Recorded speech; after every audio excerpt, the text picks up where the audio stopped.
Here is Jay Felipe from ABS-CBN.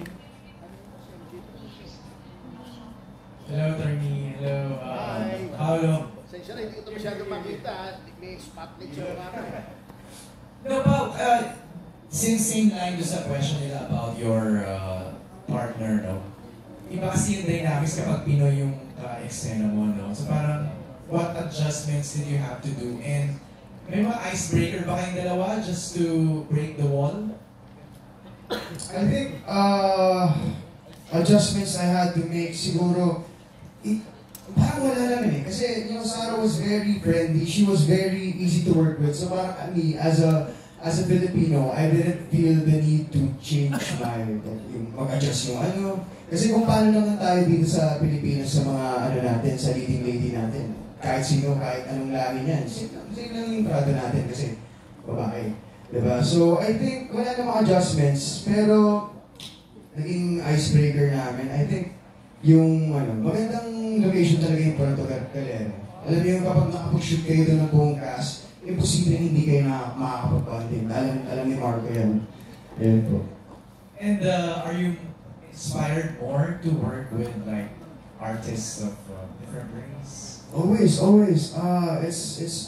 It's been a dream of mine, to act, to shoot films in the Philippines, abroad. So, the thought of it really motivates me.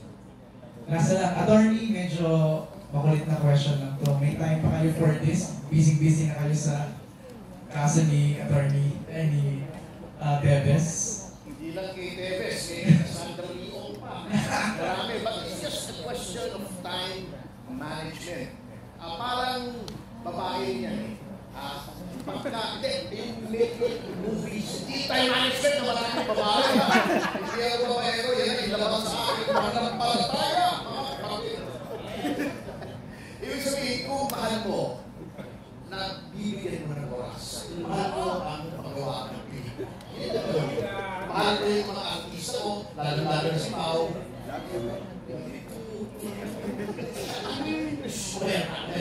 At siyempre, ang mahal ko yung industriya. At isa na lang mangungulit na rin lang ako.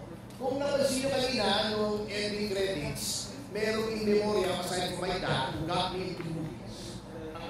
Dinala niya ako every week. I-explain niya, ito maganda na movie dahil ito pangit na movie dahil ito may black hole, bakit din yan, ito masama ang cinematography, masama ang direction, masama acting. Meron niya, nakita niyo yung memoria ni Mrs. Barichu, Vera Perez Maceda. Kasi ito yung story po niya, kung paano na-realize na pwede rin pala kumuha ng movies.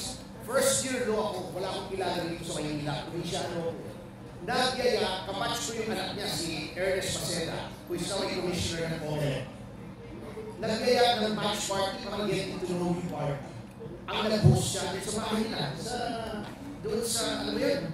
Sa Pagita. Sa Pagita, ang paling kali yun. Hindi, ano yung kali yun? Valencia. Eh ako, probinsyano, hindi ko alam yung lugar, ang araw ko umalis sa bahay. O dumating ako roon, 40-45 minutes early for the party. So, dapat ako. Pinapasok naman ako, pinakupo ko sa sopa. Lumabas si Mrs. Si Manaicho. Sabi, oh, you're early. Opo, pasensya na po kasi I didn't want to be late. Kasi laging turo sa akin ng tatay ko, better an hour early than a minute late.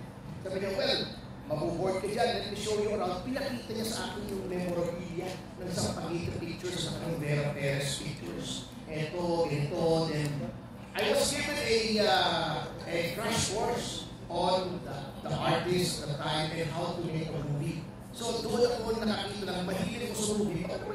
Since ganito naman, baka naman pwedeng makagawain ako. At ang pangarap ko lang, one movie before I die. So, and malay mo, hindi mo alam buhay parang life yan. Buhay ka, tapos ka-friend yun. Wala na, diba? Pero at least, nagkaroon siya ng kasawang minor de edad. So,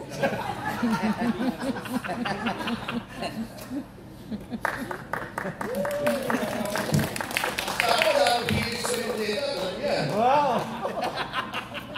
Hindi po totoo yun. Any more questions po? Next question is, come from your, ano,